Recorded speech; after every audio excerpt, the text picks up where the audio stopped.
ఇచ్చేటప్పుడు హార్టికల్ లోకల్ ఇస్తాం. Okay, cylinder and cone most important. ఆ రెండు డయాగ్రామ్స్ రాకుండా మాత్రం ఎగ్జామ్ ఎంత కూడా వేస్ట్. మ్యాక్సిమం 99% వచ్చేస్తుంది. సో ప్రతి యూనిట్లో కూడా circle problems important. Second unit కూడా planes. Okay, circle plane already permanent పోతే కండిషన్ మనం మిడిల్ ఇచ్చాం అది. Okay, next cylinder and cone solids లో మళ్ళీ అవే సెక్షన్స్ లో కూడా సిలిండర్ కోన్ సెక్షన్స్.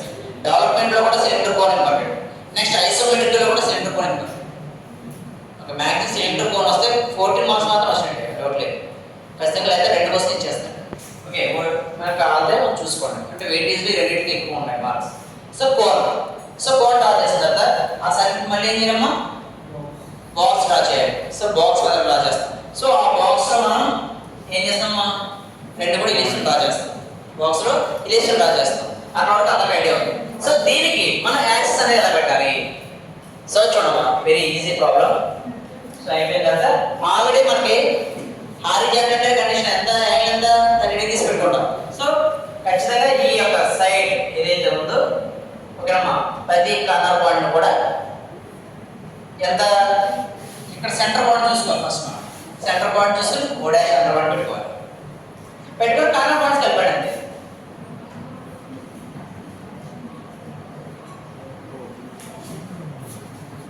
ఏమైందండి, cone diagram, isometric of A cone diagram. Very easy problem. ఓకేనా, నెక్స్ట్ అదే మనకి సెంటర్, ఇక్కడ సెంటర్ వచ్చింది. సో ఈ సెంటర్ నుంచి హైట్ పెడతాం అంతే, యాక్సిస్ యొక్క హైట్ పెడతాం. ఓకేనమ్మా, సెంటర్ యొక్క హైట్ పెడతాం అంతే. సెంటర్ పాయింట్ చూసుకోవాలి, సెంటర్ పాయింట్ ఫైండ్ అవుట్ చేసుకోవాలి కంపల్సరీ. సో కార్నర్ పాయింట్ కలపడం.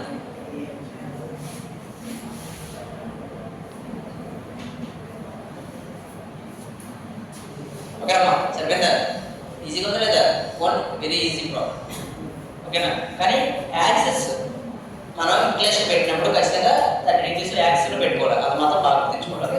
ఇది ఏదో వర్టికల్ కాబట్టి ఇబ్బంది లేదు. సో నెక్స్ట్ సేమ్ అదే ప్రాబ్లంలో ఇది ఏంటమ్మా, పెంటగాన్ పిరమిడ్.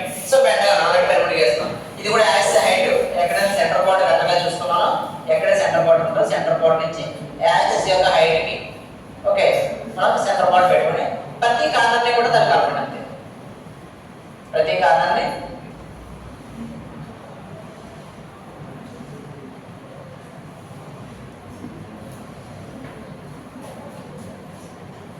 యాక్స్ కరెక్ట్గా, ఇక్కడ కూడా యాక్స్ కూడా మళ్ళీ 30 డిగ్రీస్ ఉండాలి. సో యాక్సిస్ కరెక్ట్గా పెట్టిన హైట్ పెట్టిన ఆ హైట్ కలిపండి. పిరమిడ్స్ వెరీ వెరీ ఈజీ అన్నమాట కంప్లీట్గా. ఎందుకంటే ఒక ప్లేన్ గీయట్లేదు మనం, ఒక ప్లేన్ గీయట్లేదు. సెంటర్ హైట్ కరెక్ట్గా పెట్టాలంటే సెంటర్ పాయింట్ ఫైండ్ అవుట్ చేయడం నేర్చుకోవాలి. సో దీని సెంటర్ పాయింట్ ఖచ్చితంగా బాక్స్ కాబట్టి బాక్స్ మిడ్ పాయింట్ వస్తుంది, దాన్ని చూసి పెట్టడం సరిపోతుంది. ఓకేనా, సో ఇది చూడమ్మా, దీని యొక్క సెంటర్ పాయింట్ ఏమవుతుంది, ఏదైతే మనకి కార్నర్స్ పాయింట్స్ ఉంటాయో దాని యొక్క సెంటర్ పాయింట్ వస్తుంది చూడమ్మా.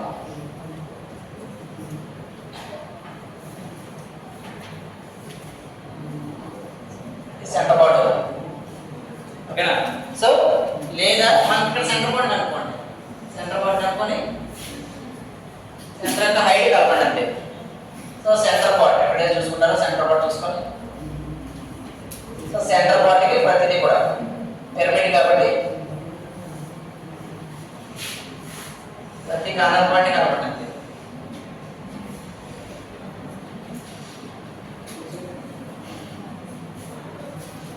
సో రెండవది pentagon pyramid. Pentagon pyramid. So అలాగే హెక్సాగన్ కి ఓకే ట్రయాంగిల్ కి ఇవన్నీ డ్రా చేయాలి. సో టోటల్ గా ఎన్ని డయాగ్రామ్స్ వస్తాయమ్మా, 12 డయాగ్రామ్స్. అవి కాకుండా ఒక్కొక్క డయాగ్రామ్ కి 2 diagrams. So 24 diagrams, 24 plus 12 36 diagrams ఒక షీట్ లో రావాలి. షీట్ లో డైరెక్ట్ ఫార్మ్ చేయడం కదా. సో 8 ప్లస్ 8, సో ఇంకో హాఫ్ షీట్, 1.5 షీట్లో వస్తాయి. ఓకేనా, ఇది మీకు చూడమ్మా, మనకి మెయిన్ ఎగ్జామ్లో ఇప్పుడు కూడా ఏబీ ఇస్తాను చూసారా, ఏబీలో ఖచ్చితంగా ఈ క్వశ్చన్ ఉంటుంది. మనకి ఏదైతే నేను బోర్డు మీద డ్రా చేస్తానో ఆ క్వశ్చన్లో ఒక క్వశ్చన్ ఉంటుంది ఏబీ అంటే ఆల్రెడీ 14 మార్క్స్ తీసేయచ్చు. లేదా ఇది కష్టం ఉందంటే నెక్స్ట్ టాపిక్ అంటే డైరెక్ట్ డయాగ్రామ్ ఇచ్చేస్తాను, డైరెక్ట్ ఐసోమెట్రిక్ ఇస్తారు. ఐసోమెట్రిక్ వ్యూ ఇచ్చి దానికి front view top view side scheme అంటాడు. ఐసోమెట్రిక్ వ్యూ ఇచ్చి front view top view side scheme అంటాడు. సో అది ఇంకా ఈజీ. సో ఒక 10 డయాగ్రామ్ బాగా ప్రిపేర్ అయితే సరిపోతుంది. మ్యాక్సిమం ఫైనల్ అంటే లాస్ట్ ఇయర్ ఖచ్చితంగా డ్రా చేయాలి. డ్రా చేస్తే ఈజీ అనమాట. సో ఇది కష్టం కూడా అది నేర్చుకోండి, లేదా ఇది నేర్చుకోండి. మ్యాక్సిమం ఇది ఆల్రెడీ, ఎందుకంటే దీంట్లో మీకు ఆల్రెడీ హాఫ్ మార్క్ గీసేస్తారు. సో సగం మార్క్ దాన్ని ఇచ్చేస్తారు, మీకు హాఫ్ మార్క్ సగం. కాబట్టి సాలిడ్లో 24 డయాగ్రామ్స్లో ఆ డయాగ్రామ్ ఒక డయాగ్రామ్ గీసినా మీకు 7 మార్క్స్ వస్తాయి. సో 7 ప్లస్ ఇది, ఓకేనా? కాబట్టి ప్రిపేర్ అయినప్పుడు అలా ప్రిపేర్ అవ్వాలి. సో ఏ ప్రాబ్లం అదపడు, ప్రతి ప్రాబ్లం అటెంప్ట్ చేయడం నేర్చుకోండి. ఏదైనా ఈ 3 యూనిట్లు కూడా సాలిడ్ డయాగ్రామ్స్ మీద ఆధారపడండి, 24 డయాగ్రామ్స్ మీద ఆధారపడండి. సో ఆ డయాగ్రామ్ ఖచ్చితంగా గీయాలి. గీసిన తర్వాత డెవలప్మెంట్ అనేది గీయాలి, సెక్షన్ అనేది గీయాలి, లేదా ఇంక్లేషన్ అనేది గీస్తాం. కాబట్టి ఆ ఫస్ట్ డయాగ్రామ్ ఇవ్వండి, ఆ డయాగ్రామ్ బాగా నేర్చుకుని అదే గీయాలి ఫస్ట్. కాబట్టి మనం బై హార్ట్ చేస్తారో లేకపోతే గుర్తించుకుంటారో ఏం చేస్తారో, మెయిన్ ఇంకొకటి అందరూ తెలిసింది అంటే ప్రజలకి పిరమిడ్కి తేడా ఏంటి, అది ఫస్ట్ సాలిడ్ వాళ్ళు తెలుసుకోవాలి, ఓకేనా? వాటి సార్ చూడండి, డయాగ్రామ్స్ కూడా మన దగ్గర ఉన్నాయి కాబట్టి చూడండి, చూసి జాగ్రత్తగా చేసుకోవాలి, ఓకేనా? ఇది మోస్ట్ ఇంపార్టెంట్. సిలిండర్ అంటారు, దాని నుంచి తెలియలే డయాగ్రామ్స్ లేదు.